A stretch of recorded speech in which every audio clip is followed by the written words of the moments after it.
The dust kicked up from Rebecca's worn boots as she approached the weathered farmhouse, her hand instinctively resting on her 6-month pregnant belly.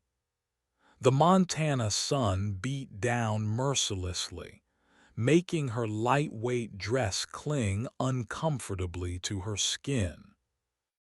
She had been walking for 3 miles after her ancient pickup truck finally gave up on the side of Highway 89, leaving her stranded with nothing but a crumpled newspaper clipping advertising farm work and the last of her savings, exactly $17.32. The sprawling ranch stretched out before her like something from a postcard, with rolling hills dotted with cattle and a magnificent red barn that looked like it had stood for generations. Rebecca had never worked on a farm before, but desperation had a way of making even the most inexperienced person willing to try anything. She had been living in her car for the past 2 weeks, ever since her landlord in Billings had evicted her for being 3 months behind on rent.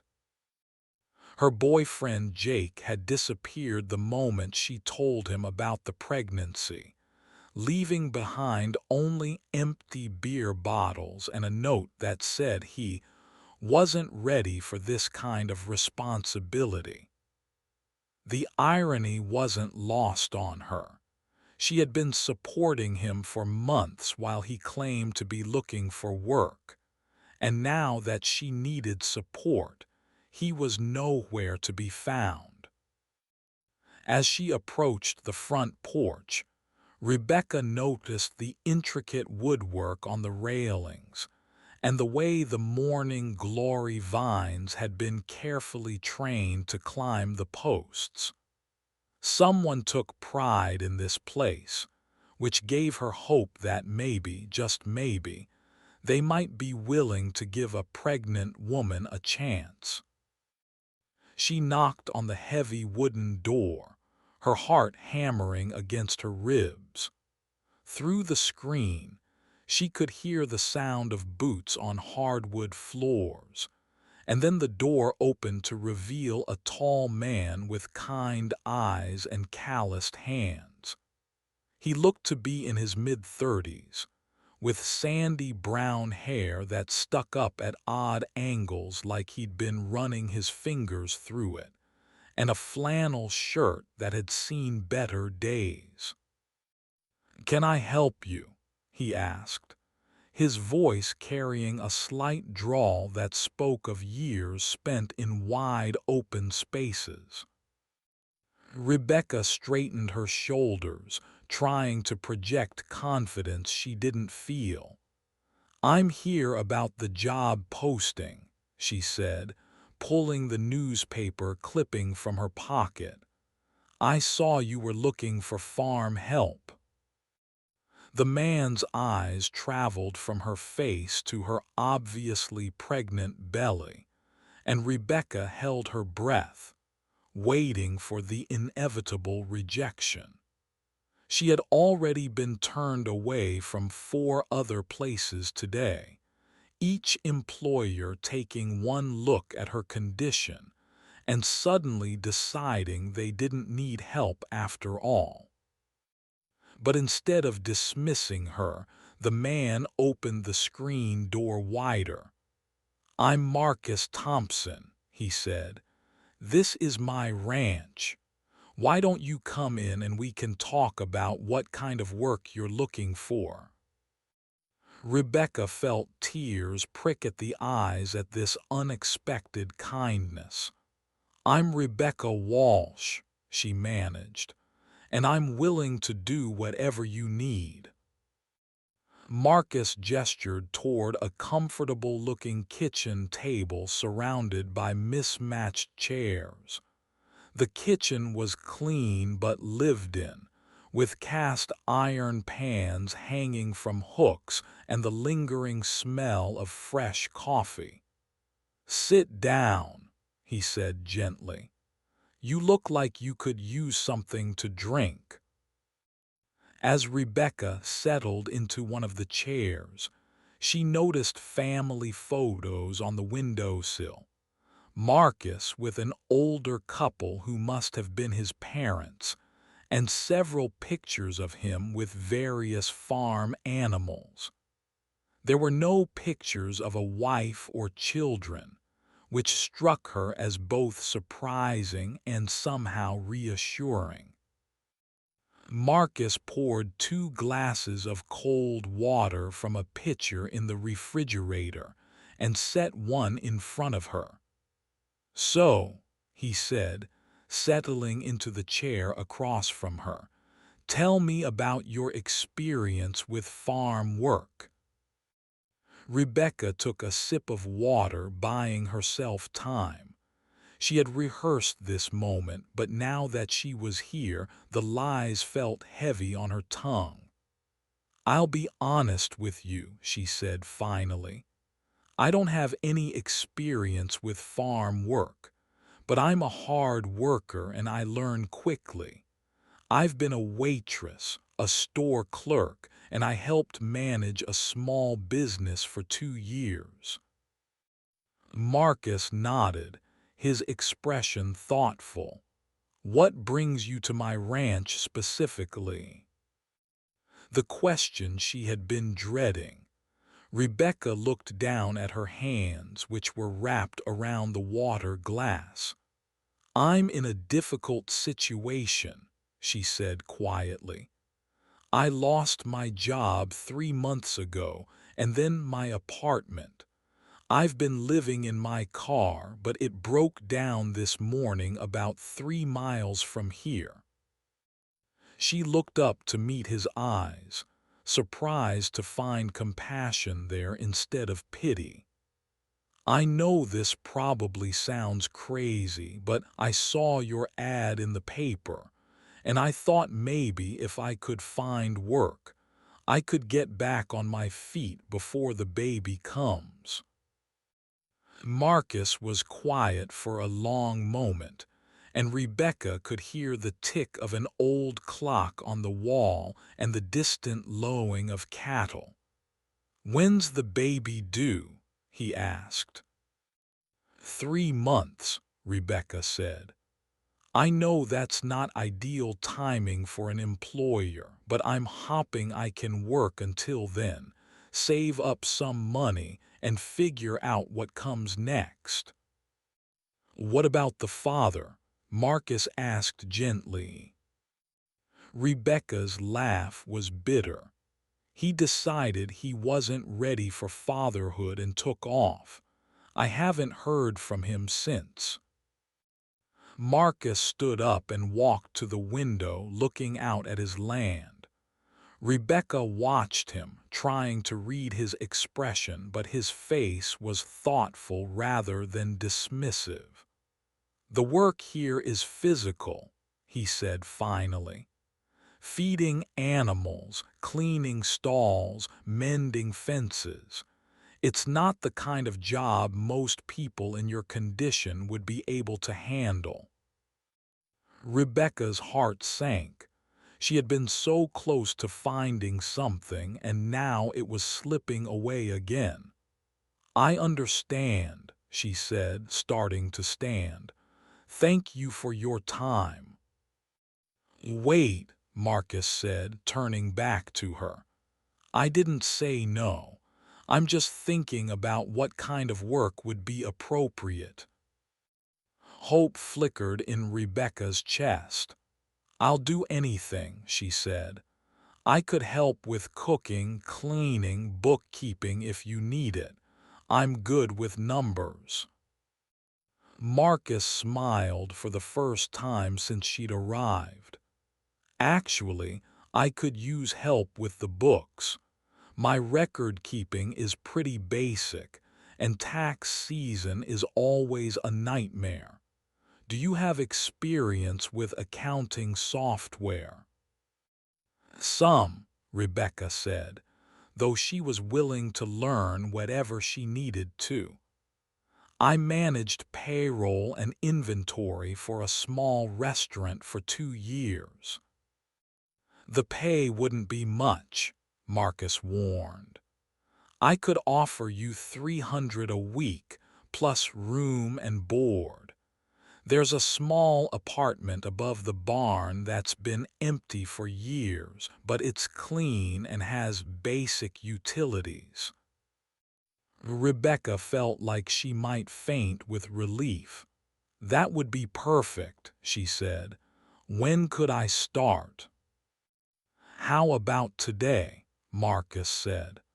Let me show you the apartment, and if it works for you, we can get you settled in. As they walked toward the barn, Rebecca felt something she hadn't experienced in months: hope. Marcus Thompson might be her salvation, though she had no idea just how dramatically her life was about to change.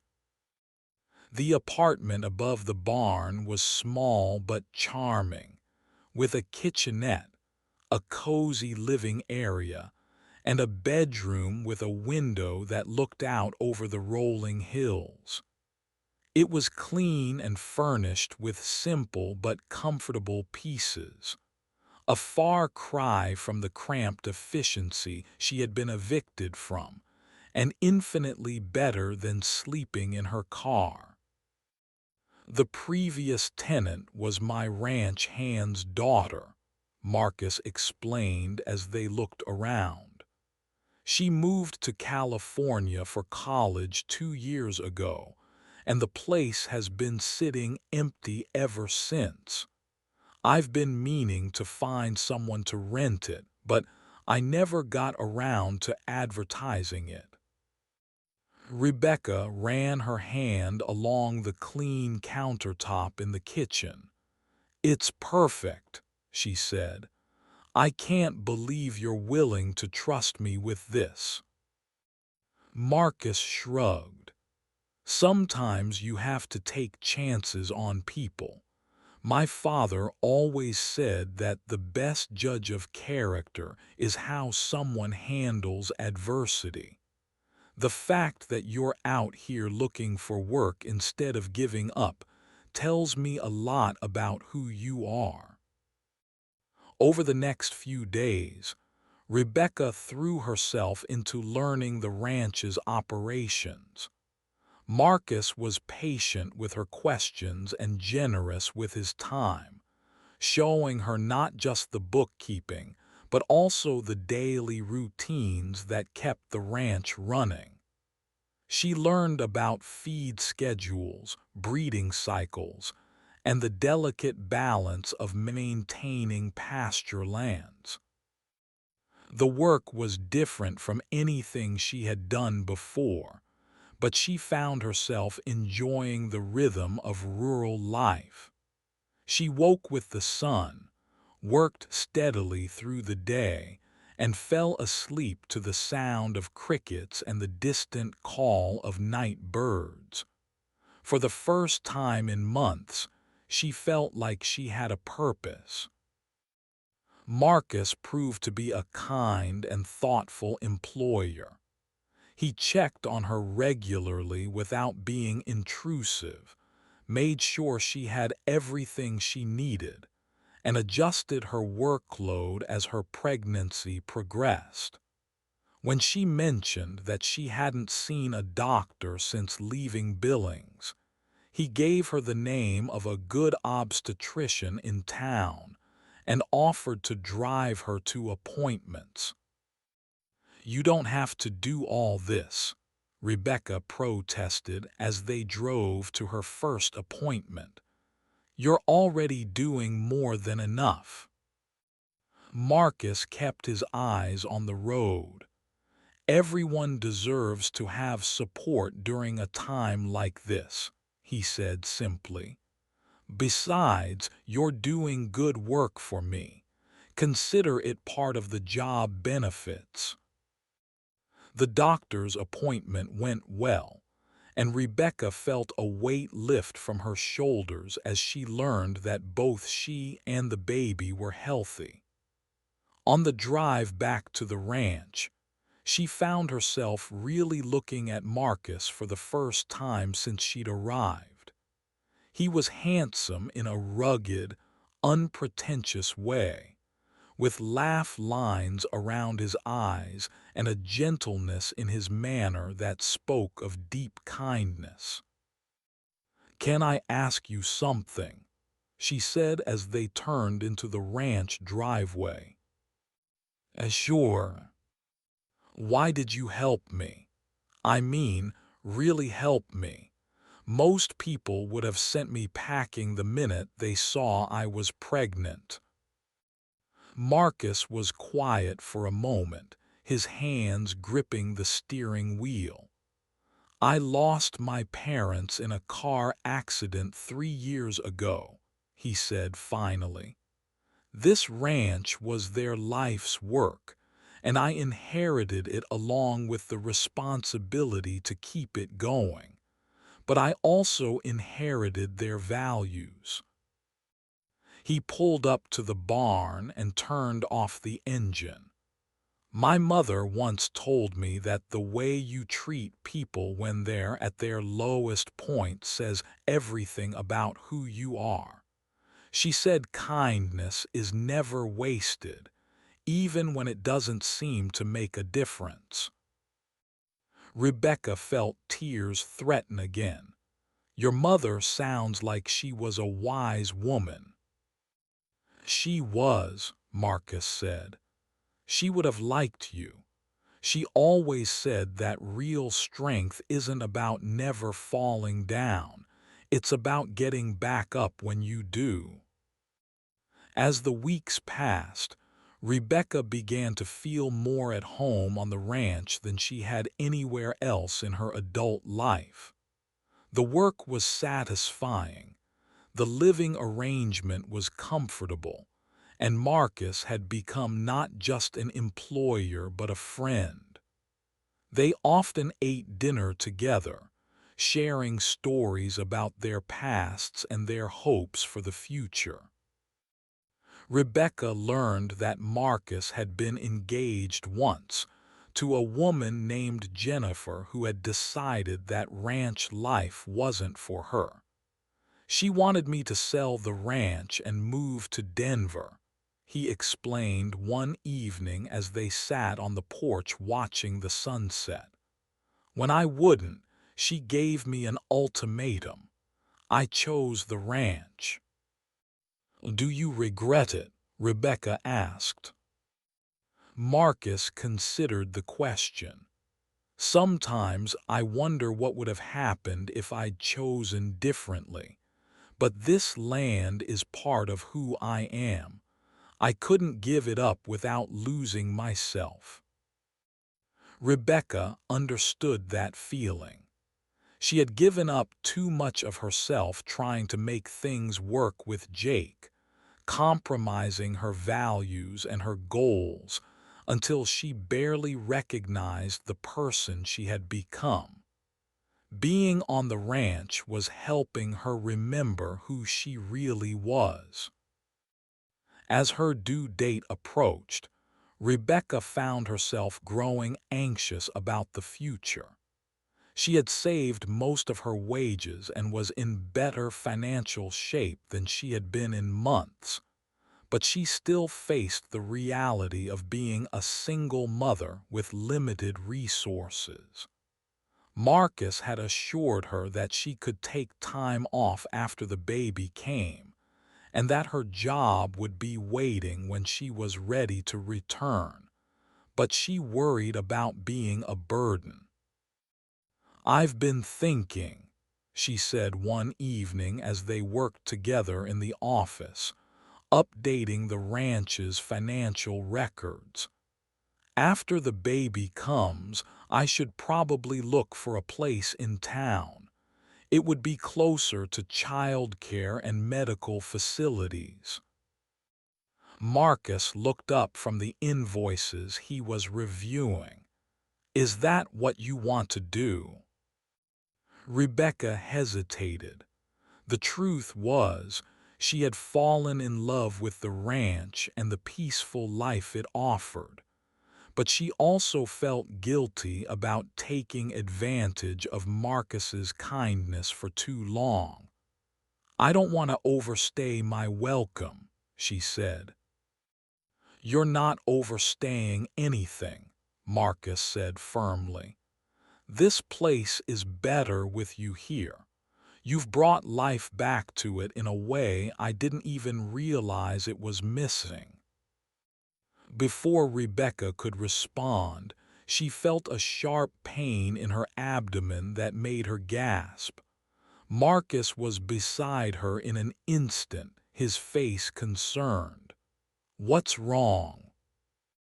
"I think," Rebecca started, and then another contraction hit, stronger than the first. "I think the baby's coming." Marcus didn't panic. He helped her to the truck with calm efficiency, grabbed the hospital bag she had packed weeks earlier, and drove toward town with steady hands and a reassuring voice. "Just breathe," he said. "We'll be there in 20 minutes." The labor was long and difficult, but Marcus stayed with her through it all.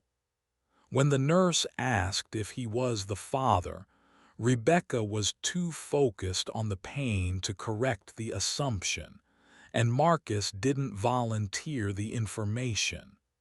He held her hand through the contractions, brought her ice chips, and whispered encouragement when she thought she couldn't continue. When Emily Rose Walsh finally made her appearance at 3:47 a.m., weighing 7 pounds and 2 ounces, Rebecca looked at her daughter's perfect face and felt her heart expand in ways she hadn't known were possible.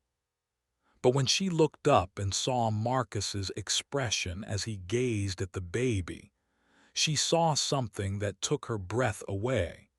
Pure love and wonder, as if he had been waiting his whole life to meet this tiny person.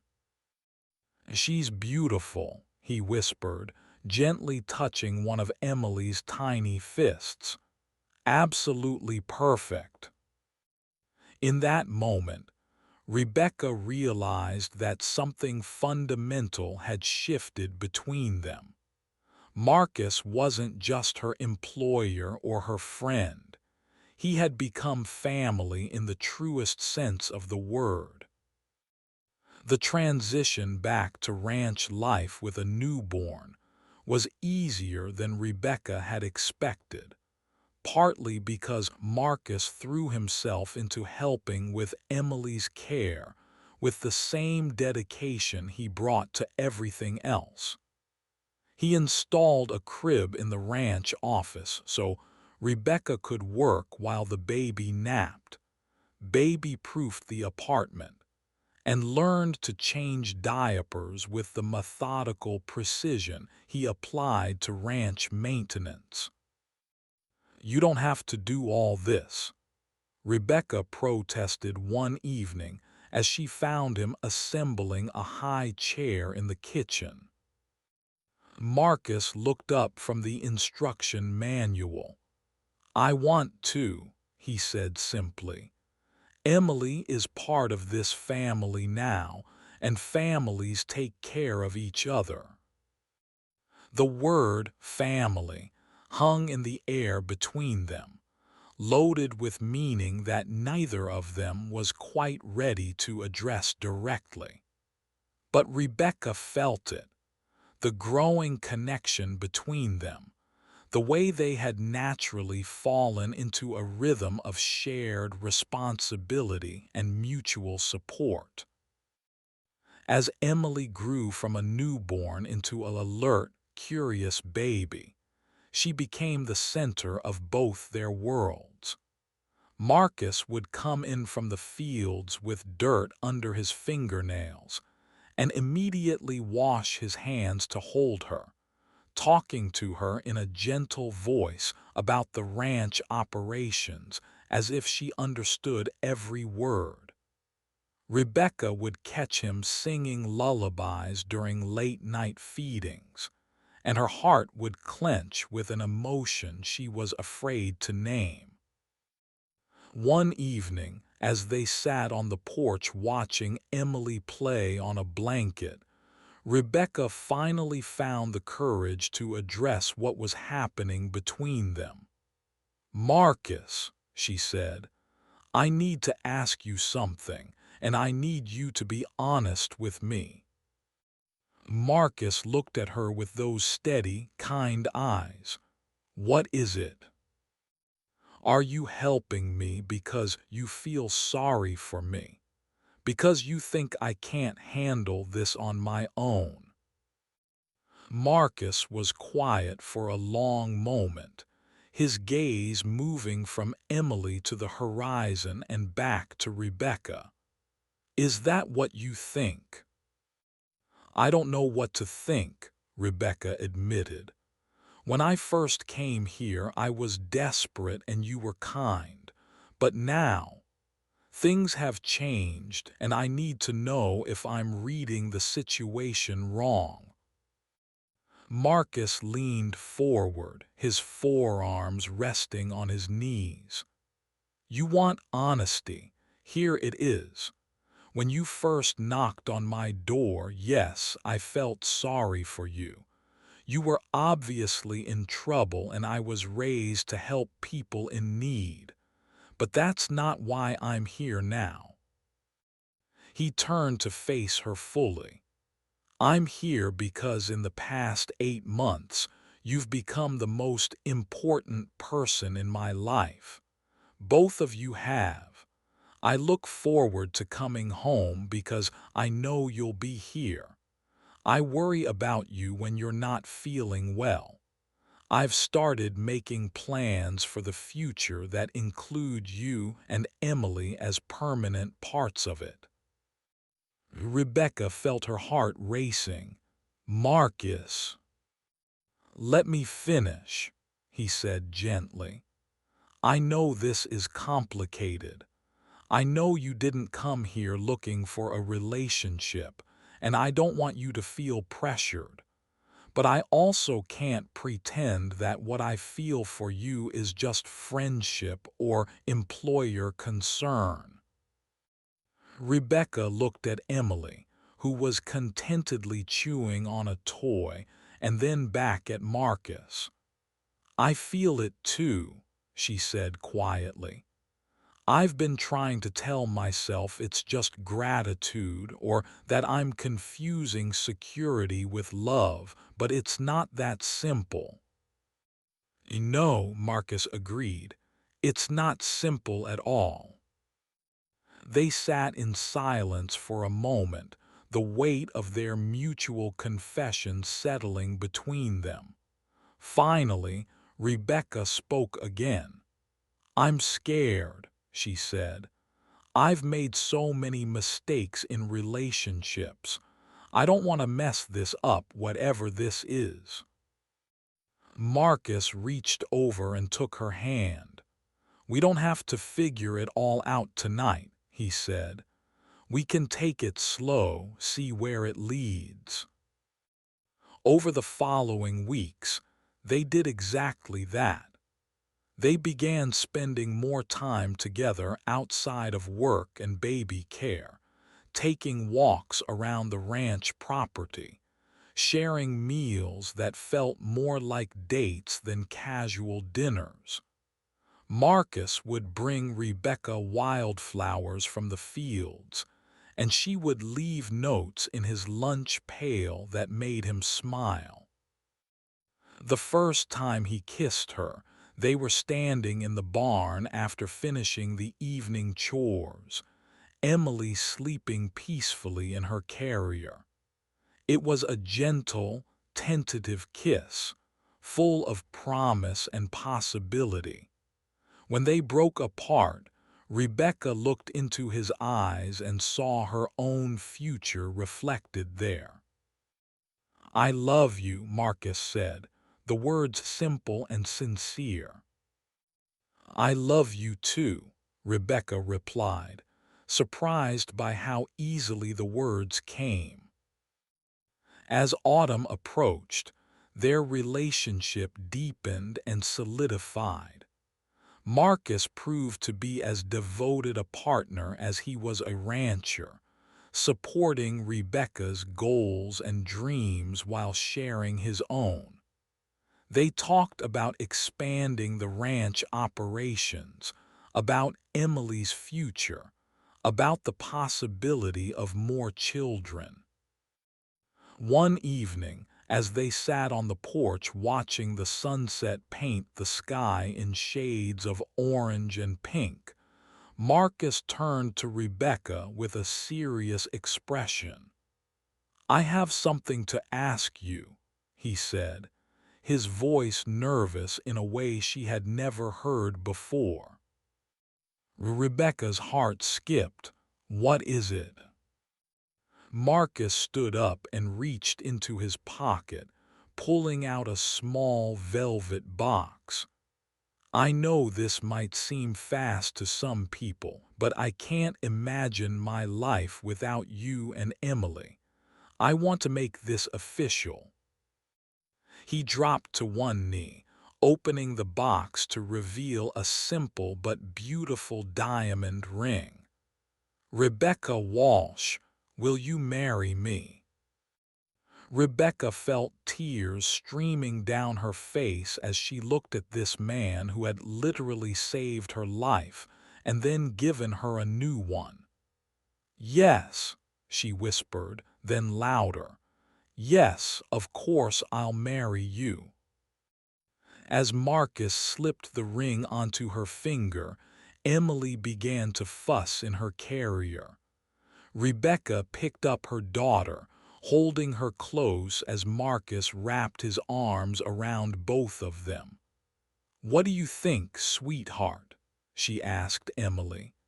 "Want to officially be part of this family?" Emily responded by reaching out and grabbing Marcus's nose, making all three of them laugh. It was perfect, messy and unplanned and absolutely perfect. The wedding took place 6 weeks later in the ranch's backyard, with Emily as the flower girl and Marcus's aunt serving as matron of honor. It was a small ceremony, attended by close friends and neighbors, but the love and joy were enormous. Rebecca wore a simple white dress that she had bought in town, and Marcus wore his best suit with boots that were polished to a shine. As they exchanged vows under an arch of autumn flowers, Rebecca thought about the desperate woman who had knocked on Marcus's door less than a year ago. That woman could never have imagined this moment, standing in a place she loved, surrounded by people who cared about her, promising to spend her life with a man who had seen her at her worst and chosen to love her anyway. "I promise to love you and Emily with everything I have," Marcus said, his voice steady and sure. "I promise to be the partner you deserve and the father Emily needs." Rebecca's own vows were simple but heartfelt. "I promise to love you with the same generosity and kindness you've shown me. I promise to build a life with you that honors what we've both learned about love and family." When the minister pronounced them husband and wife, the small crowd erupted in cheers. As they kissed, sealing their commitment, Rebecca felt a profound sense of coming home, not just to a place, but to a person and a life she had never dared to dream possible.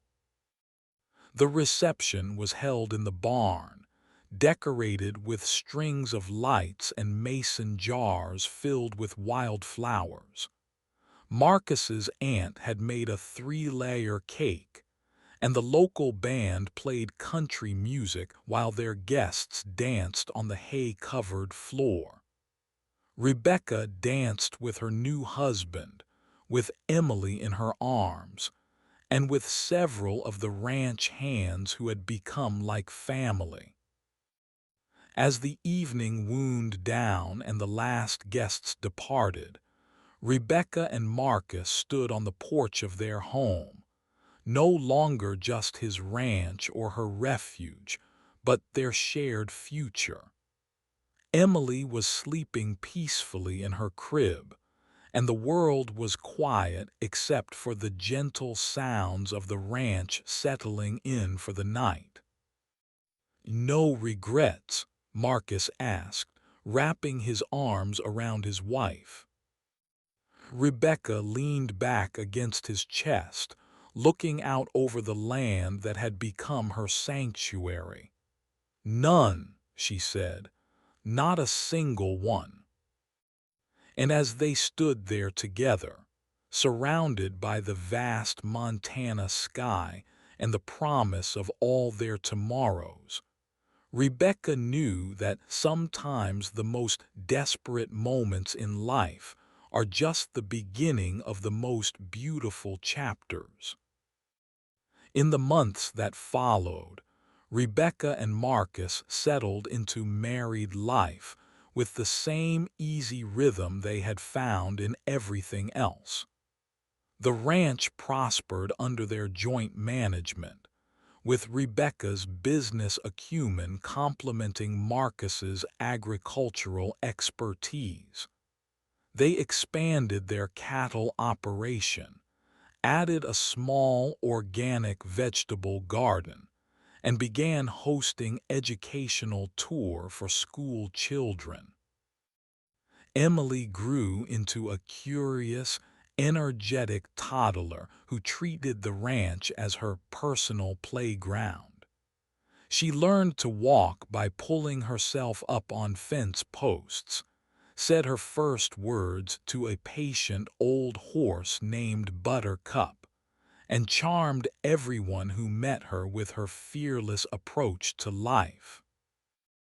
As Rebecca tucked Emily into bed one evening, reading her favorite story about a little girl who lived on a farm, she marveled at how dramatically their lives had changed. A year and a half ago, she had been a desperate woman with nowhere to go and no one to turn to. Now she was a wife, a mother, and a partner in a thriving ranch operation. "Mama," Emily said sleepily, "tell me the story about when you came to the farm." Rebecca smiled, smoothing her daughter's hair. "Once upon a time," she began, "there was a mama who was very scared and didn't know where to go. She walked a long way until she found a magical place where a kind man lived. And do you know what happened? He married her instead." Emily finished, clapping her hands. "That's right," Rebecca said, kissing her daughter's forehead. "He married her instead, and they all lived happily ever after." As she turned off the light and closed the door, Rebecca heard Marcus's footsteps on the stairs. "Good night, Princess," he called softly to Emily, then wrapped his arms around Rebecca. "How was your day, Mrs. Thompson?" Rebecca leaned into his embrace, still amazed by how natural it felt to be called by his name. "Perfect," she said, "just perfect." And looking back on that dusty day when she had approached the ranch with nothing but hope and determination, Rebecca knew that sometimes the best things in life come from the most unexpected places. She had come looking for work, but she had found something infinitely more valuable: a home, a family, and a love that would last a lifetime.